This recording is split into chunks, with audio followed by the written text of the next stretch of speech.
Hey, what's up, everybody? Welcome to the No Half Cakes podcast. My name is Jim Sabelico, and I will be your host for this show. Our guest today, Ms. Merit Kahn, is going to talk to us about optimism, pessimism, narcissism, lots of other isms, and lots of other fun stuff.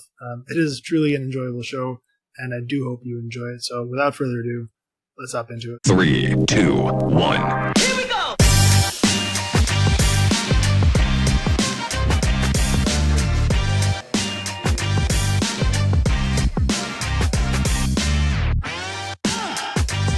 I'm excited to dive into this conversation. I was reading through some of your notes on your bio, and I will say one of the things that caught me off guard, because we're going to hop right into this because I got a lot of questions for you, is about rewriting your past. Right? Do I understand that's kind of one of your concepts? I'd love to start there if you would. What does that really mean? How do you rewrite your past? Wow. Okay, we're diving right in with a Right. big question. How do you rewrite your past? Okay, so how I did it was I broke my life up into decades. I literally took a giant poster board, 2 of them actually, because that's how many decades I've been around, and I broke it down. I mapped out my life, the highs and lows, the whole timeline. Hold on one second. Sorry, I had a little thing in my throat. Of course. So I mapped out the timeline of my life. I plotted the points above and below the center line that represented good things in my life that happened and the not so good things that happened.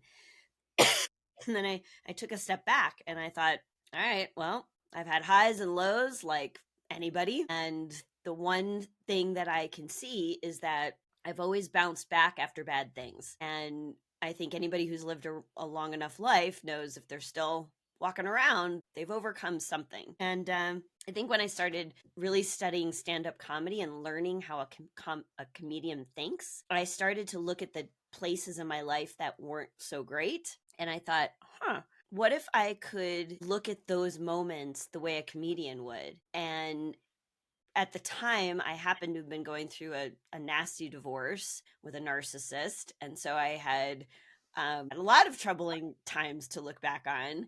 And the more I found the humor in them, the more I realized I was freed from all of the drama, right? Freed. It's hard to feel like a victim and be funny about it at the same time. So that really gave me an opportunity to look back and just choose all the moments, the ways that I used to tell myself the story of what happened, and take control of that narrative. And that has absolutely, it changed my future. It gave me a reset because I wasn't held back by the stories and the ways that I told myself what happened in the past. I painted myself a different picture, and it's not like I'm not focused on like what reality is. It's not like I've completely abandoned reality, but there's many different ways to look at a situation. I shifted my perspective, and that changed everything.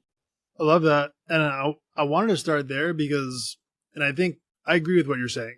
Let me start there. There's a lot of nuance that has to go into what I'm about to say. So I just want to preface it there. Okay.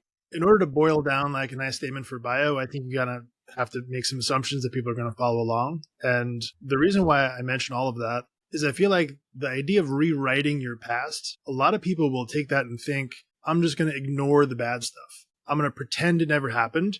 I'm going to just say this is this revisionist version of history where I think this was my past. And they tend to ignore the stuff that was painful or hurt them in some way, shape, or form. And I don't think that's really what you're advocating for. And I would say I disagree there too. I think the healthiest thing to do is to rewrite your understanding of the past and what it was meant for. So you can see, hey, all those things that in the moment you thought were meant to trouble you up or stop you or give you this, oh my God, my life is awful moment, we're actually setting you up for something greater, right? So is it really about setting yourself up for understanding the past from the present? Yes, that's a much better way of saying that. It's you want to keep the lessons and the good things that you learned, the things that make you stronger. My whole point in rewriting your past is, we've all heard tragedy plus time equals comedy. My point is it doesn't have to take a long time. Nobody said in that equation that it has to take a long time. Now, let me preface that by saying there are some things that take a long time to get over, right? I'm not saying, you had a death of a loved one. Well, let's just rewrite that and make it funny. Like let's not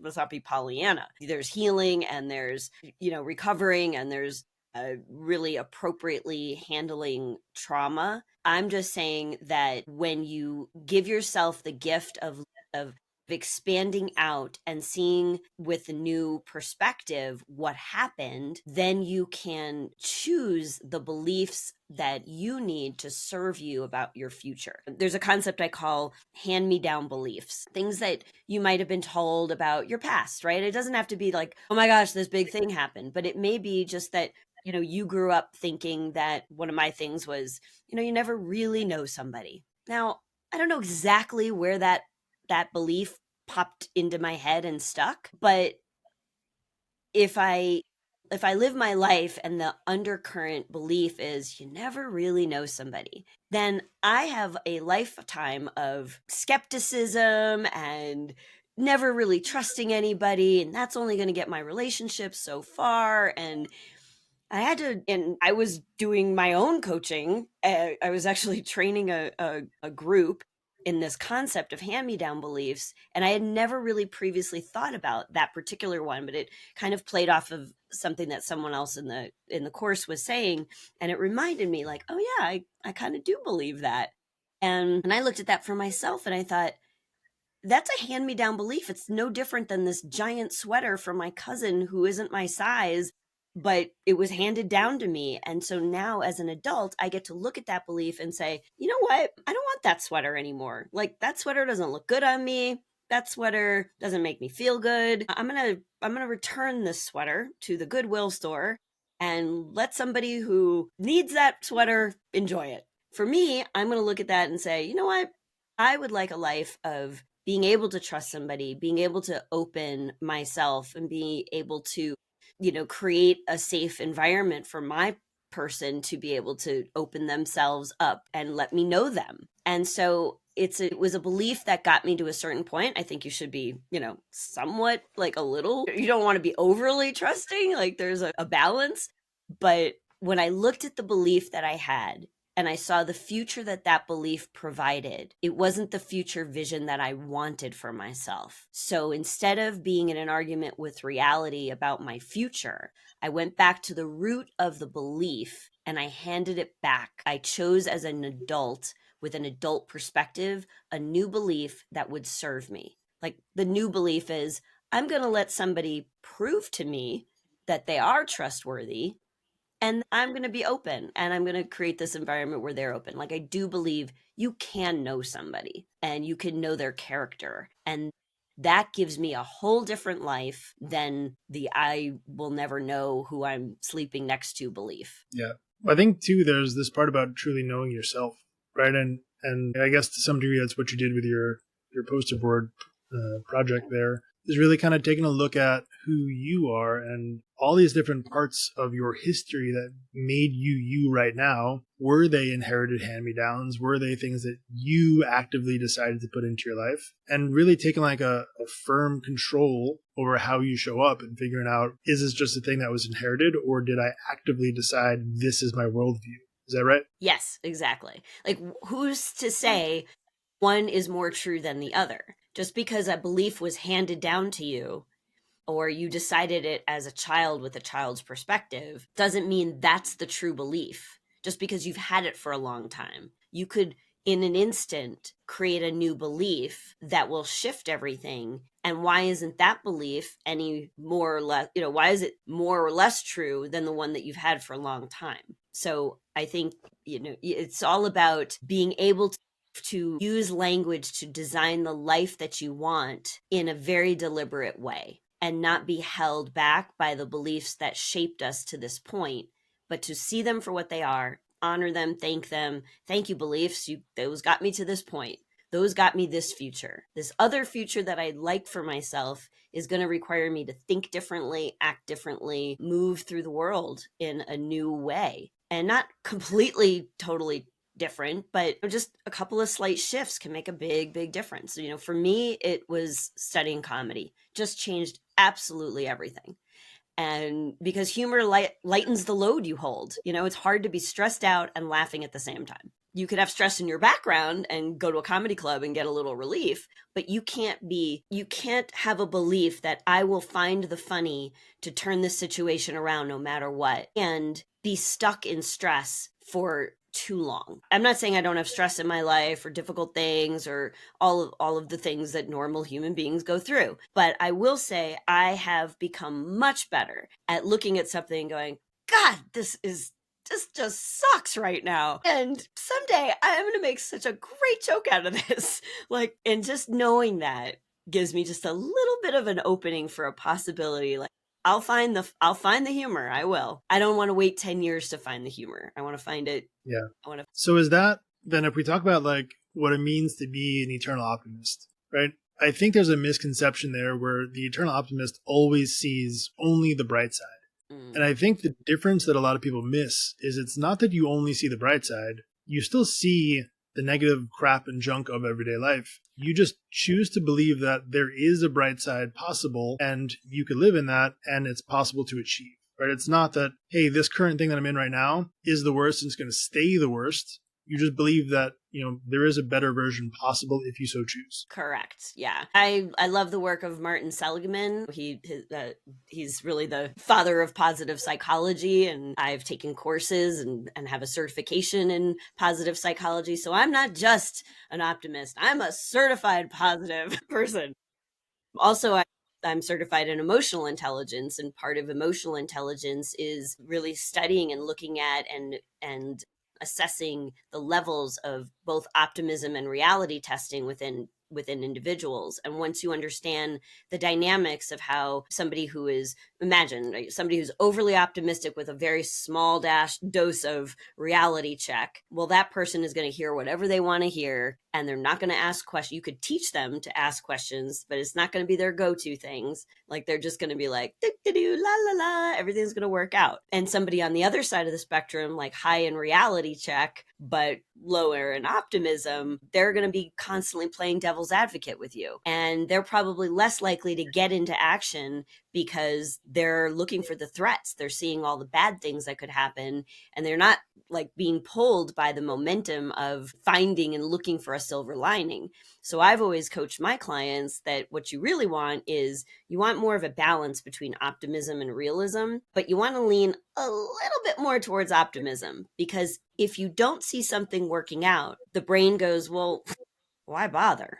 Like, it's not going to work out anyway. And so I'm not going to do anything. It's, once you can see on paper how you actually are wired, then you can make some good choices, and you can lean a little more into optimism. You can study optimism. You can learn optimism. That was Martin Seligman's breakout book, was Learned Optimism. And I still recommend it today. But, there's a difference between seeing bad things as permanent and pervasive versus, this is a temporary moment of suck, and it's not forever. It's a defined period of time. And as long as I'm willing to keep my eyes on something better, that and tell myself those stories of something better coming my way and moving towards that, then I'm actually creating that possibility, creating that opening. And that's what I want for people.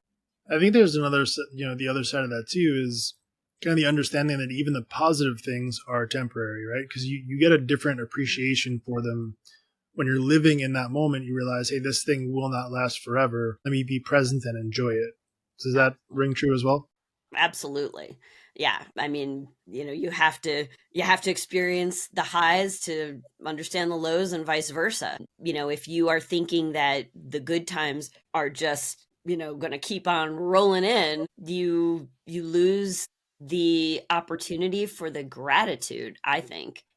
I think the roller coaster of life is the natural flow of things. If it's high all the time, I don't know, that's not a human experience. So to be present to that and recognize, I can remember thinking, after my divorce and after my ex moved out, there was just a moment. I just sat on the couch, and it was just quiet and peaceful, and I could just feel my whole nervous system just like sigh a relief. And it doesn't mean there weren't good times in my marriage. I mourned the end of that relationship, because I did have good times. I was very present to the peace in that. It was beyond repair, and so the repair was for him and I to heal separately. And I recognized the gift in the it didn't go the way that I had imagined as a young girl wanting to find my forever person, but I trusted that this was a good move for us. And I feel like I was able to appreciate the good times and recognize the difference in the environment that I felt in my body. And I don't know if I got a little bit off track there, but yeah, I think you do have to recognize the good times. For me now in my life, and I wasn't a comedian back then, but for now in my life, I'm realizing that the moments I cherish are the moments when an audience is released from whatever is going on in their life because they're able to laugh at my stories and the way that I've added humor to the difficult parts of my life story. And actually performed my show last night, and it was a smaller audience. It was a small cabaret club. And a guy came up to me afterwards and he said, I thought I was just coming to a comedy show. And I feel like the universe guided me to be in your audience.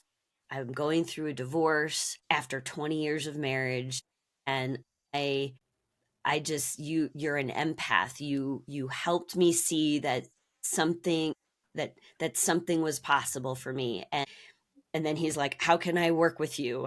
I was just like, "Whoa. That was a comedy show." He approached me afterwards like, how can I work with you? Like, I need help during this transition. I'm like, okay, that was an unexpected consequence, but I think he was very present to, all right, she created something different out of a difficult transition, because I do talk about my divorce and health issues and parenting issues and all kinds of things in my show. And he saw something for himself. Like, our stories are completely different, but there was something there. And in that scenario, he was able to appreciate the goodness of being able to laugh and relax. And, that maybe gives him a little strength and peace to go through some of the challenges he's in the thick of. Yeah. So I would tend to imagine that your show, the material you delivered, is not really different last night compared to the night before or whenever it was, right? It's generally the same content. So I have a one-woman show where it's got a script, there's a set, there's costume changes, there's props. It's a theater experience, and that doesn't change. There's some iterations. There's a little bit of play with the audience, so there's some fun, spontaneous improv moments, but it is a fully intact show with a playbill and the whole nine yards. I also do stand-up comedy, and those sets tend to change because I look at who's going to be in my audience. Is it a weekday? Is it in the middle of the week? Is it 10:30 at night? Is it 8, is it 7 p.m.? And all those things factor into who's there. What do they need? Do I do relationship jokes or dating jokes or parenting jokes or, motivational speaker jokes, observational jokes? So I have different sets that I tailor basically based on who I think is going to be in the audience or who I know is going to be in the audience that night. So those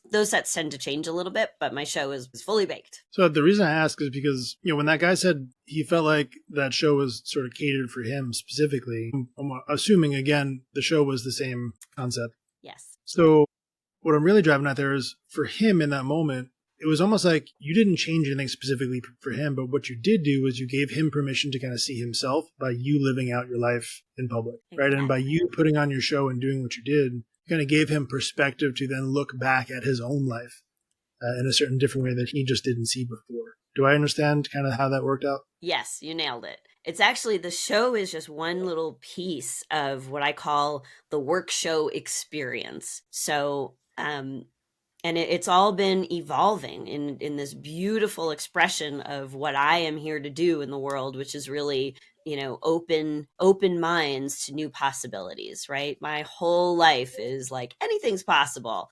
And that was a little Pollyanna, but it was like, well, all right, if anything's possible, then how? And the show, the work show experience, it's not a workshop. It's not just a theater show. It's a whole work show experience. And nothing like that really exists. So it's kind of a challenging concept to talk about. But I'm a trainer and coach by profession since 1998. I've had my own business working with entrepreneurs, sales professionals, sales teams, speaking at conferences, leadership conferences, women's events. And so I have a lot of exercises and materials to help people go through transformative experiences for themselves. And the show kind of kicks that off. So in the whole work show experience, it's like, let me take you behind the scenes first. Let me show you how I created the opportunity for myself to rewrite some of the stories of my life that, would impact my future in a way that was limiting, and how the rewriting of them kind of reset what was possible for me. So let me show you exactly how I did that. And then experience the show, watch it in action. And then we come back and it's like, okay, let's now put this into your real life. Let's pick a story and let me give you a chance to see it from 360 degrees all the way around from the top of a mountain. Look at all the possible ways that you could choose to believe or tell that story. And then we add some humor to it. I actually do something where I have an app that lets me, put it to music in a fun way. So everybody leaves the work show experience with literally like their theme song, and it's hilarious. So, it's a whole experience, but you get to see your life and in a whole new way, and it happens quick. I love that. So it's really, again, I guess, giving people permission to see themselves in a different perspective. So really just, again, to kind of how we started this, allows them to assign a new meaning to an old story. And I think there's a lot of beauty in that. I think kind of the lesson there is that you can do that whenever you want. Yeah. Like, you have free reign to do that literally right now if you want to just look back on a thing that happened yesterday, a month ago, 2 years ago, 20 years ago, and just decide to give it different meaning. And then it just is. I think that's a really weird concept for a lot of people, because it almost feels like some unknown law of physics should not allow that to happen. But you literally can just decide that right now and then just go live that life. Yeah. Like, it's really that straightforward. I think that's why my show really resonates with people. Yesterday, that guy was, in his 50s. I had a young girl, youngest person in my audience, I think so far that I know of. And I think this was probably the limit. Like, she was 15. And I asked her at the end, because I was afraid there's a couple of racy parts in the show, but I asked her, what was her experience? What did she get out of it as a young person? And she said, I have some narcissists in my life, and I'm going to set some better boundaries. And I was blown away. Like, what? 15? I mean, the ripple effect of her having that experience from a theater show, inspiring comedy show. Like, I didn't expect that. And I just have a real passion for, I always say, the right people are in the room, whether it's my conference keynotes or a training session or a theater show or comedy set. The right people are in the room. And often, most of my 99% of the time, unless there's some reason I can't do it, I walk the seats in the audience before the performance. And I sit in one or two particular chairs, and I just said, I don't know who's sitting in this chair tonight, but they're here and something is going to shift for them in a profound way. I don't know what it is, and I may never know how it turns out, but I just know that this person and that person, they're who I am here to serve. And I've always done that with every time I have the privilege of the stage. I get myself present to who's there and what must be going on in their lives, that I get them for an hour. My show's a little over an hour, but for an hour, I get to share, whatever I'm there to talk about. And it's going to make a difference. You ever find yourself looking back at that seat from the stage and wondering what that person's thinking in the moment? Yes, I do. Like, it's hard with the lights. You can't always see that exact, but I know I know which areas I tend to go to when I'm walking the theater in the beginning, and I'm absolutely looking in those directions. Absolutely. I mean, I'm looking all over, but I I just know that what I created took a lot of effort and basically took my entire life. And I think everything I've done in my life, sales and sales training and being in the media world and taking comedy classes and all of the things got me to a point, led me to the place where I am comfortable on a stage. I have a message. I've honed that message to be relevant and inspiring, to be, you know, humorous enough because, spoonful of sugar helps the medicine go down. So I'm not preachy, but I'm just offering. I'm just open. And I just know that I wouldn't be called to do this. This is way too hard of a way to make a living. Way Yeah. too hard. That I just wouldn't be called to do this if there wasn't like a real need. And I just think right now, I mean, I think at all times people need to laugh, and I'm here to share my story and share, more importantly, that I have learned to laugh at my story, that I did learn how to rewrite it so that I could share it. And I think that's where healing begins for a lot of people, certainly for me. Yeah, I would tend to agree. And this might seem like a bit of a radical shift where I'm going with this next question, but Okay. there's a connection. As a comedian, I'm going to make an assumption here, but I feel like you have to be super comfortable with your identity and who you are to share so openly about your life, things that might have gone wrong, and you're not worried about other people's opinions of you. Is that a fair statement so far? Yes. Okay. Yes, and. Okay. We'll get to the end in a second. Okay. Let me throw this thought out there because I'd love your opinion on it. I'm leaning into narcissism here, or the topic of, because, and this is just my opinion, I think a lot of people peg the term narcissism on people who don't know their true identity and who struggle deeply with understanding who they are. And those people tend to grasp and claw at every possible thing they can to kind of fill that void with needing the attention to get eyes on them to kind of fill that identity from external factors. Where I don't know necessarily if all of those people are truly narcissistic or if it's just that they're really struggling with knowing who they are. Yeah. So do you see where I'm going at? It almost feels like two opposite sides of the spectrum. Yeah, no, absolutely. I've done a lot of study in narcissism. I would agree with you. Lots of people throw that term around and they don't understand. I mean, there's a lot of there's evidence for like the true narcissist versus just somebody who's, maybe a little selfish or a little showy or searching for who are they really don't know, and so they're looking everywhere and aching for attention. It's not lost on me that I tell jokes about being married to a narcissist while I'm on stage soaking up all this attention.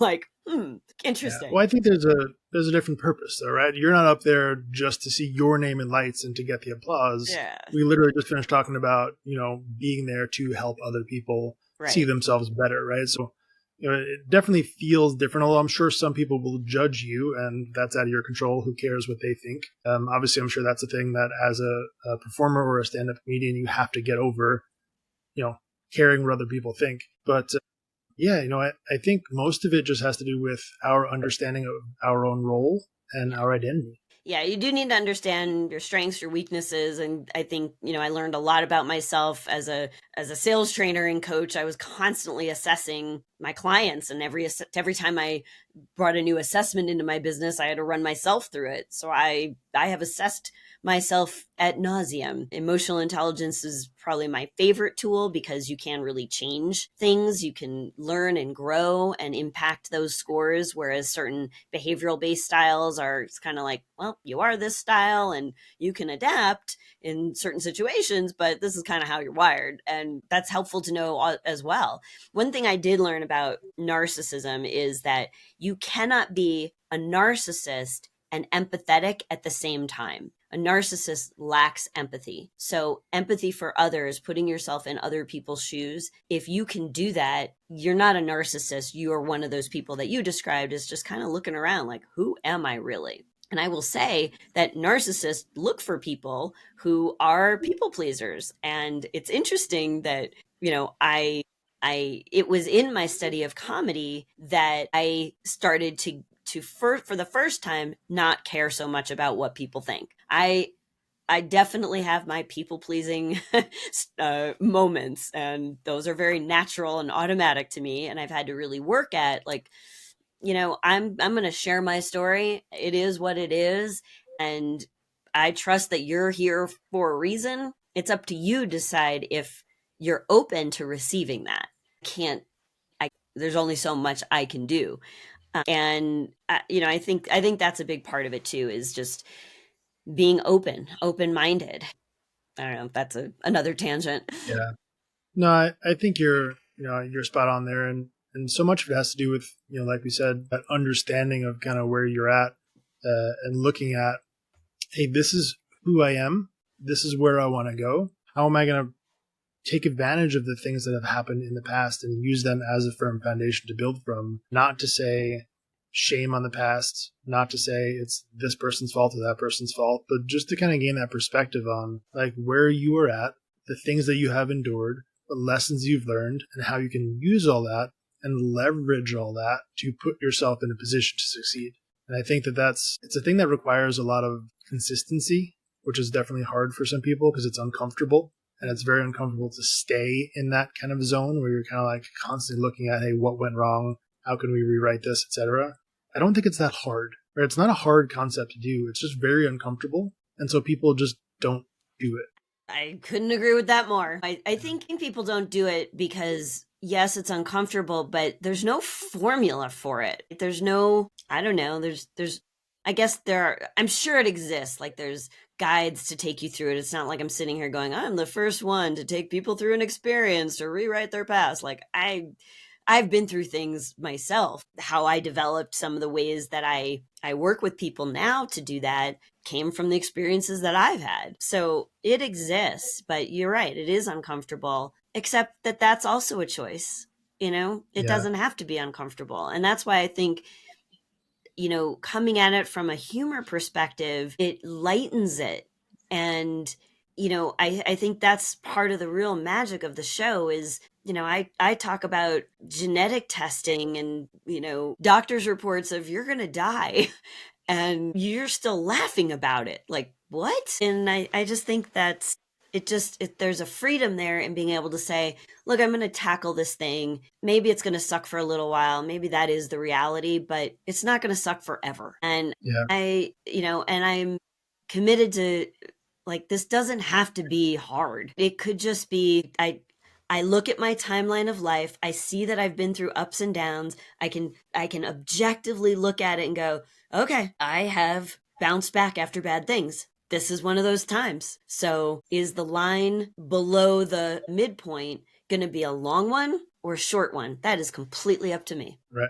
To go back to something you said before, I actually don't think there is one true way. I think what it more so is picking up pieces from people you meet.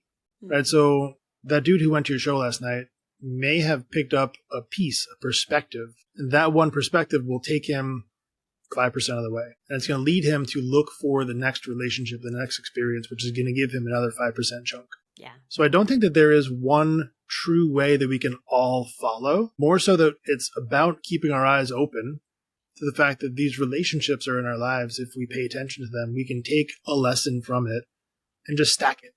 Just continue to build one little piece at a time. And I think that really is the way, if that is a way. It's more so just like taking these little micro interactions and lessons that we learn from our experiences, from our past, and how to stack those and build those up into the future we want. And again, I think that comes back down to the decision to pay attention to those and actually use them. Yeah. And I think there is there's a slight difference in my experience of coming upon a lesson when you're there specifically to get a lesson, and happening upon a lesson when it's in more of like a discovery you weren't expecting in an unexpected way, because it hits you by surprise. It's a pattern interrupt, and it, when if you bring an open mind to something, then the lessons tend to stick maybe a little differently. I think one of the gifts that I have is being able to take unrelated things and find the relationship between them. I can just remember one time, and my son is 22 now, but I remember one time watching him play flag football, and there was a play and it didn't go well, and and the coaches, and there was like some drama around it, and I was just like observing this whole thing going, I wonder what these kids are deciding in this moment as the lesson that they're taking from this. It's not like they're in school going, this is today's lesson. It was a lesson that that they got about doing the right thing, continuing on after a disappointment. There's lessons, and they're coming from these unexpected ways, but they resonate because they resonate in your body, and you tend to hold those. And so I think that's another reason why especially humor is so helpful. But for some people it's faith, right? That's where their messages kind of come through. I just think whatever works for you, like you're saying, there's just not one way, but every experience, every conversation, everything you choose to consume, right? We're making choices about what we put in every single day. The podcasts you choose, do they serve you? Do they relax you? Do they help you get a new perspective? Or are you just reinforcing the ways that you already think, and you're not opening yourself to new ideas and concepts? And I think, your podcast is a great example. I hadn't heard of your podcast before I found you, or you found me, and we decided that we were a match and to have a good conversation. But in my preparation to be a good guest for your show, I listened to some episodes and I was like, damn, this is a good podcast. I'm gonna keep listening to this because I learned something. You have really interesting guests, and I just felt like this is something I want more of. So your audience grew. Thank you. Well, that does mean a lot, and I do think that there's a lot of validity to that, right? And it's I think that comedy kind of disarms some people. It takes them out of the feeling like you're stuck in school having to learn, and allows them to kind of pick it up a little bit more naturally. I do love that, and I'm definitely going to explore that concept a little bit further. But as we kind of draw to a close here, I do want to thank you for sharing everything you shared and all of your perspectives. Where can we best support you from here? Well, let's see. opdshow.com is where you can go to learn a little bit more about the show, see a couple videos, find out the tour dates. And also there's an area where you can put in your contact information and let me know when I have enough people in a certain city, I'll just bring the show to you. So that would be the hub, opdshow.com, or you can type it all out, optimisticpersonalitydisorder.com will also get you there. And there's always a let's talk button on there. Just book some time on my calendar. Like if anything I've said sparks you want to learn more about the WorkShow experience, or you have a theater that you'd like to book me, all those are good ways to get in touch. I'm also on Instagram, Merit Kahn, and Facebook, all the things. Good. Well, I love that. So again, thank you so much for being here. It was a tremendous pleasure. Well, thank you, Jim. I appreciate it. This was a lot of fun. Happy birthday to you. Cha cha cha. Happy birthday.